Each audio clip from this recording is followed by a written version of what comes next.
Welcome to the Metabolic Link, a medical and science-focused podcast that explores the common thread of metabolism in health and disease.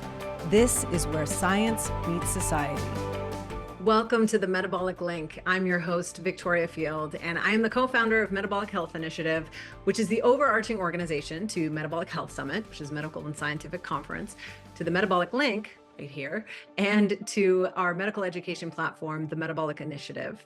I'm clearly incredibly passionate about elevating the science around metabolic health and metabolic-based therapies. I truly believe focusing on metabolism is really going to be the future of medicine, and we're here to further the field forward. So we truly appreciate you being here, listening or watching these episodes, because the more you watch, listen, share, comment, engage with us, review, the more we can get this message out into the world, the more we can share the science and ultimately, hopefully, revolutionize medicine through metabolic health and metabolic-based therapies.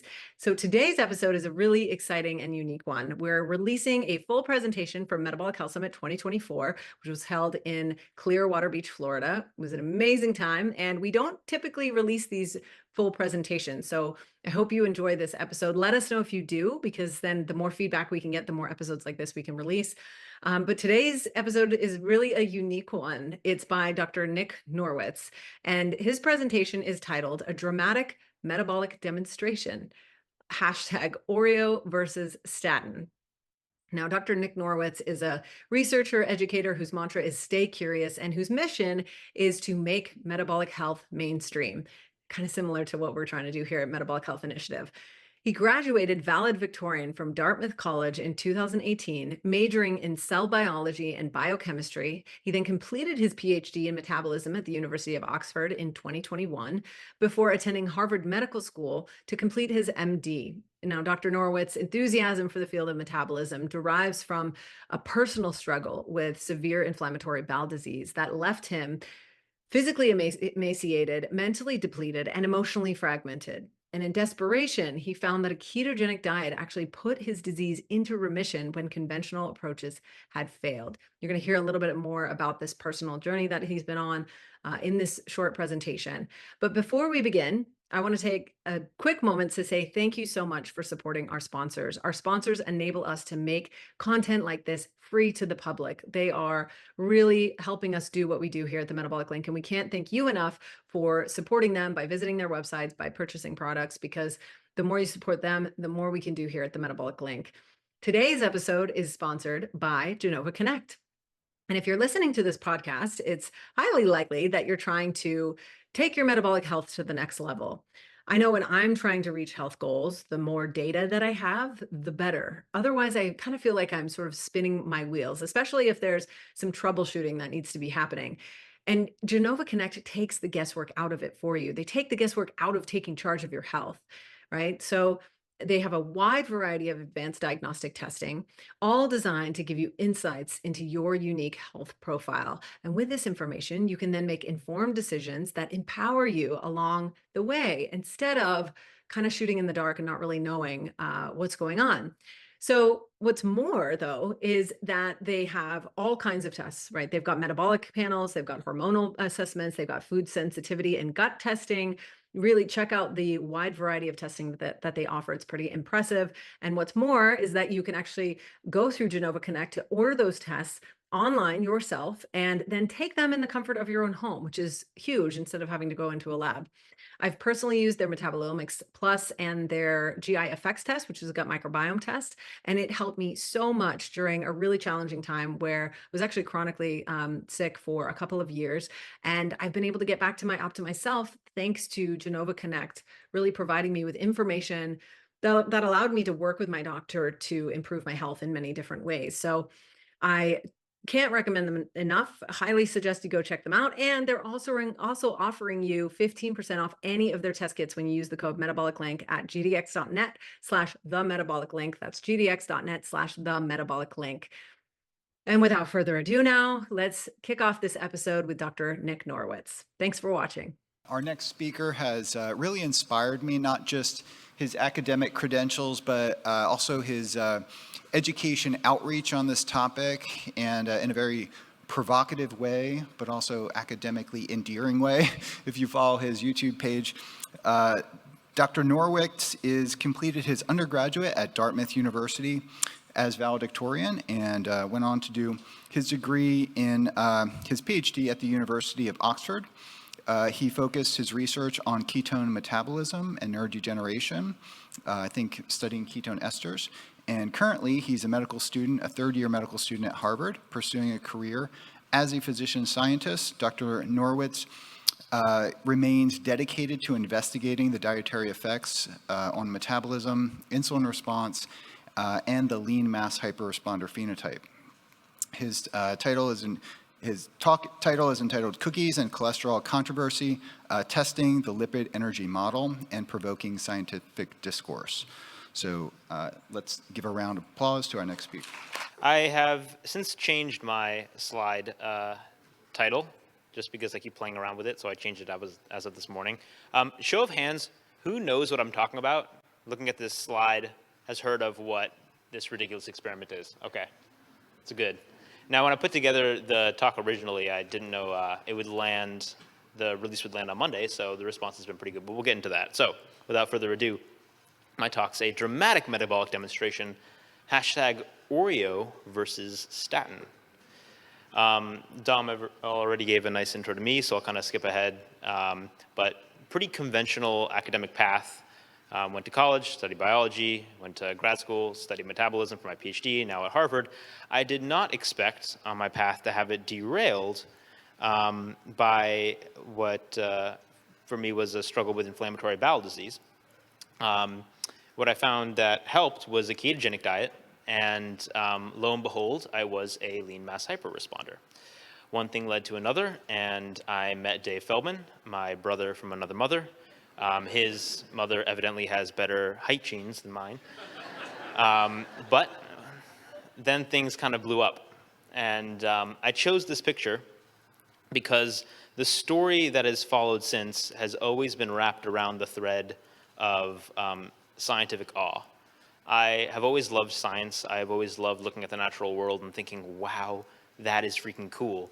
And the journey we've had together looking at lean mass hyperresponders and the lipid energy model has been wrapped around that spirit, scientific awe. So this is a little clip from my interview recently with Professor Walter Willett, a name some of you might know, and I wanted to show this clip for a couple reasons. One, I thought I made the statement well, and also my girlfriend said I look cute in this video, and the camera was very good, so I decided to include it.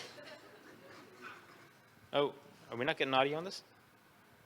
Oh no. You can't look away, and you need to understand what's going on.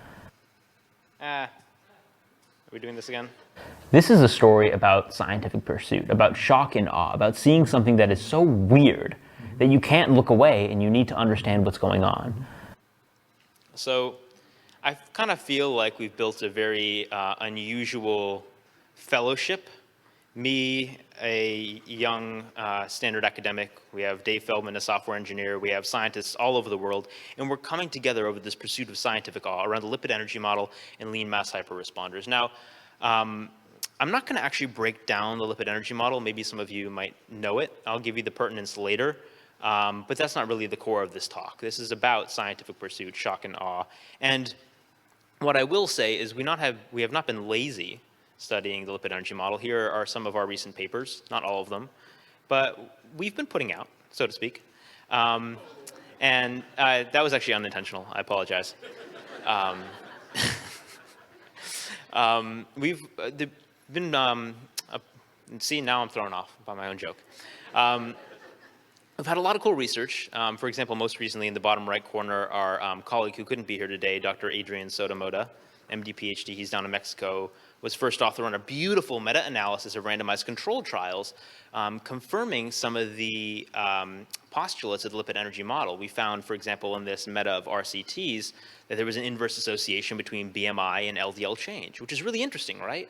You wouldn't expect the lean, insulin-sensitive people to be the ones that have the massive unhealthy, quote unquote, my hands are occupied, but I'm doing air quotes there, increase in LDL, and yet that's what we find. But the issue is, there's been resistance. And before I go to the next slide, which is a little provocative, I want to say I'm not someone who tends to use hyperbolic language very freely. So when I say resistance or suppression, it's something I use very consciously. And with that, there has been resistance. So I just showed you a bunch of papers, and now we have, esteemed lipidologists saying, I won't say some of the things he said, but things like there isn't any lipidology literature on this, trying to sweep it under the rug.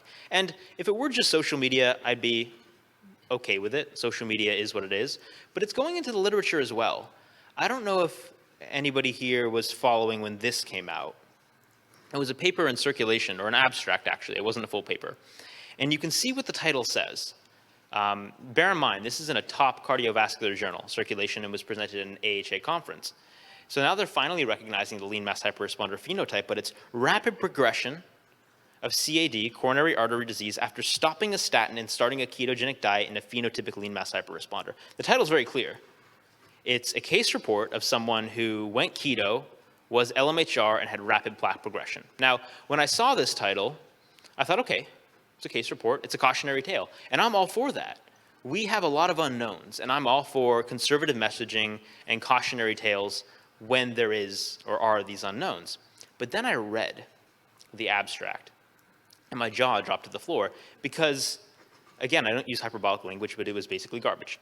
The case did not at all match the title, not even close. So here was what the case described, and you can go look it up and read it for yourself. It's not subtle.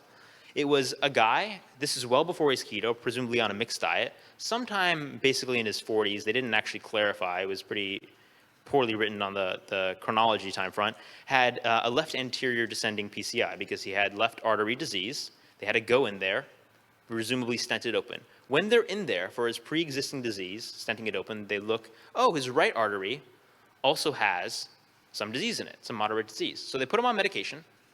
Multiple years then elapse. During this time, he has not been keto. During this time, they are not following for plaque progression. Years are just elapsing. And then they just say, oh, and then try a ketogenic diet. And then he had a coronary myocardial infarction. They didn't say the duration. They didn't define the diet. This literally could have been a guy on a standard American diet for years and years and years, has left artery obstruction, then continues on a standard American diet with medication for years and years and years, or 2 years, and then he eats bacon for a week. Oh, and by the way, the ketogenic diet caused, his heart attack. That was the time frame. Oh, and by the way, he wasn't a lean mass hyperresponder. So you can see why we get frustrated when we're putting our blood, sweat, and tears into doing this research and something like this comes out. So people don't want to have the conversation. So I decided, being an impatient 27-year-old at the time, 28 now, I was going to force the conversation. You don't want to have it? All right, let's play games. So I decided, what can I do to turn some heads, make everybody look? And that brought us to Oreo versus statin. So I announced this a priori on Plant Chomper's YouTube, prominent vegan YouTuber, and I said, this is what I'm going to do. Keto guy at Harvard Medical School, doctor, PhD scientist, who's on the Oreo cookie diet. So Oreo cookies, and here's a stat. So I announced it. And as the kids would say, me being a kind, full send. Let's just do it, see what happens. And I did, go dot my I's and cross my T's, got IRB exemption, got my PCP on board, a consultant lipidologist. I know what I'm doing. And here was the protocol that I announced. I said I would lock in my standardized diet, do a run-in for 2 weeks, then supplement Oreos for 16 days. I'll tell you why 16 in a second. I said 2 weeks originally. At 12 Oreos a day, that is 4 servings of Oreos, that is 1 sleeve of Oreos. So yeah, and that is in addition to my diet. I'm not swapping out anything because I don't want people to say, like, oh, but you reduced your fat. No, I'm adding these Oreos to my diet. So yeah, I'll tell you that was not fun. There's a washout period then for 3 months in which I returned to my kind of baseline cholesterol levels and body composition. Then I went on high intensity statin therapy for 6 weeks. 6 weeks for the statin because that's an appropriate trial given the kinetics and half-life to say this was a fair trial. And got multiple people's input, tried the highest dose of Crestor, rosuvastatin that I could as a starting trial. Now, I said I wouldn't explain the lipid energy model. the thing to understand is that in lean mass hyperresponders, the increased LDL we think is triggered by carbohydrate depletion in the liver. So, pretty simple prediction. Add back carbs. Should lower the LDL. And it's consistent with our other work, so it should work. Now, I have this slide here because it's one thing to theorize. It's another thing to pull it off. And I kind of imagined the moment I got the Oreo cookie data, it was kind of like, and this is a grandiose example, so forgive me, but you know the moon landing, it's like you do the calculations and you're like, all right, we should be able to shoot this tube into space with people on it, and then they get out and walk around on the moon. Then when it worked, you're like, wait, this worked? Cool. So that's kind of how I felt. Here are the data, if you haven't seen them already. So in 16 days, Oreo cookies lowered my LDL by 71%. From 384 milligrams per deciliter to 111 milligrams per deciliter. And the reason there are 3 time points at the end there is because at the second time point, week 14, which is supposed to be the end, the drop was so large, me and my PCP were like, we probably should check this because it's so freaking weird. So we checked on day 15 and it was lower. Checked on day 16 and it was even lower. So it was downtrending at the end. Then a washout period, and then we did the statin. Statin had an effect of 32.5% max at nadir. So 421 to 284. Now, you'll notice something kind of quirky here, which is actually weeks 3, 4, and 5 are pretty much the same. They're within 4% of each other. So I stabilized around week 3. And then I'm getting to the end. We're at week 5. We're pretty stable. And I said, all right, I've hit steady state. Let's toss in a sub-experiment. So another postulate of the lipid energy model, if you remember the prior slide, is, all right, all things being equal, this is about fuel flux. So if I increase activity, I should bump my LDL up. So all I did was increase my step count by 10,000 steps per day, and lo and behold, my LDL went up by about 50 points. So that's the jump at the end. All right, so the takeaway, Oreo cookies were 2 times as potent as high-intensity statin therapy and LDL cholesterol lowering in a lean mass hyperresponder. Now, you can pick your jaws up off the floor, put your heads back on, but that's the punchline. And I will say, you know, this is consistent with prior literature. We have a case series, table 4 in our first paper in 2021, CDN, a recent interventional trial by Cooper et al. Shows the same thing. People weren't talking about these because we were using healthy carbs, sweet potatoes and bananas, and that's not sexy enough to get headlines, so hence the Oreo cookies. Again, consistent with prior literature. And I return to the theme of shock and awe. This is cool. I'll actually just go to the next slide because I'm running out of time. I want to share that nerd enthusiasm with as many people as possible. Hook them in and engage them in the topic. And to do that, I know I need something that will turn heads and get people to look and ask questions. So force people to deal with uncomfortable questions, force science to deal with uncomfortable questions, because that's what science should do, deal with uncomfortable questions. That's what science should do, deal with uncomfortable questions. Do you all agree?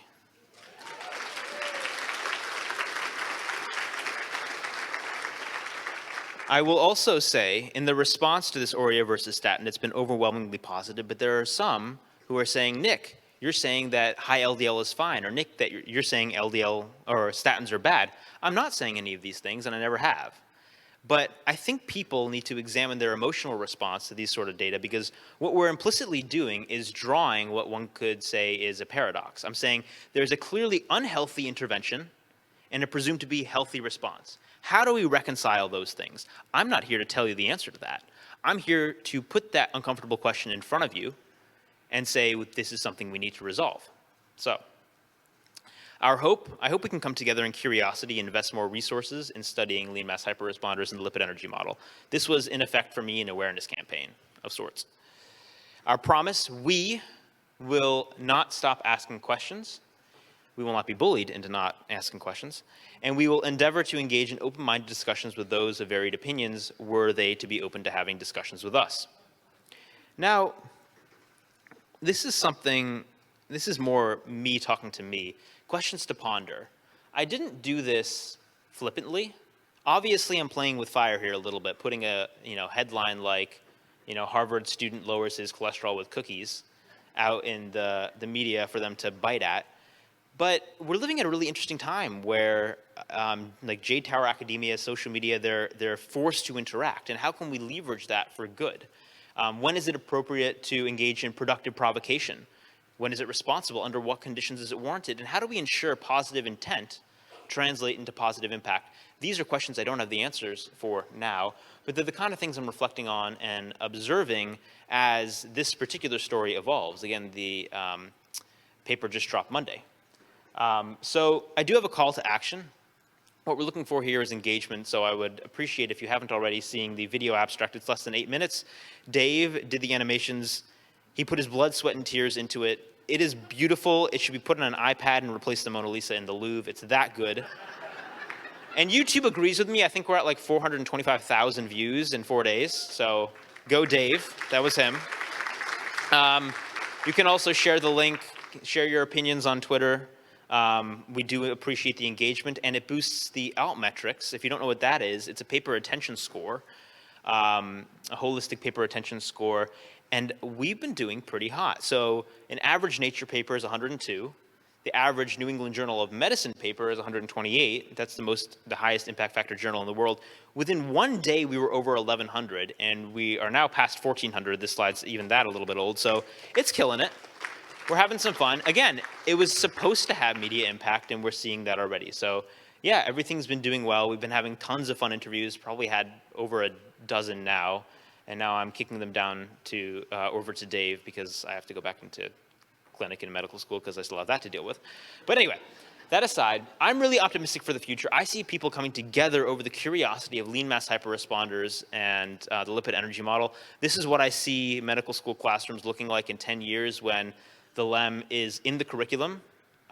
Maybe it'll take 15. And thank you all for listening and sharing our curiosity. Mission accomplished on the provocation there, I think we could say. Thanks for listening or watching to this episode of The Metabolic Link. If you enjoyed this presentation by Dr. Norwitz, please let us know because we might release more presentations like this from our scientific conference. We have tons of them and we don't typically release them. So we'd love to hear what you think about this episode. Leave us a comment, write us a review. Those go a very long way in helping us spread the message around metabolic health and therapy.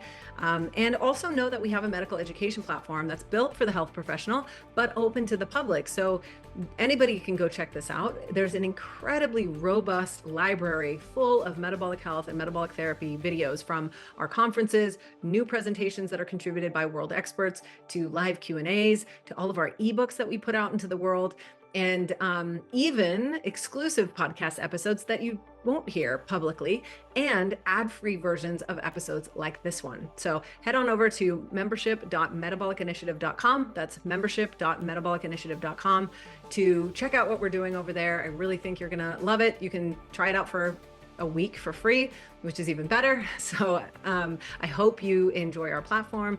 Thank you so much for watching here, and we'll see you next time. Do you love learning about metabolic health? So do we. It's why we created the Metabolic Initiative, an online educational platform providing evidence-based education on metabolic health and therapies for healthcare professionals and the general public. By joining the Metabolic Initiative, you'll gain access to hundreds of expert lectures, interviews, panel discussions, and even private episodes of the Metabolic Link. CMEs are available. Go to metabolicinitiative.com to get started. And as always, thank you for listening to the Metabolic Link.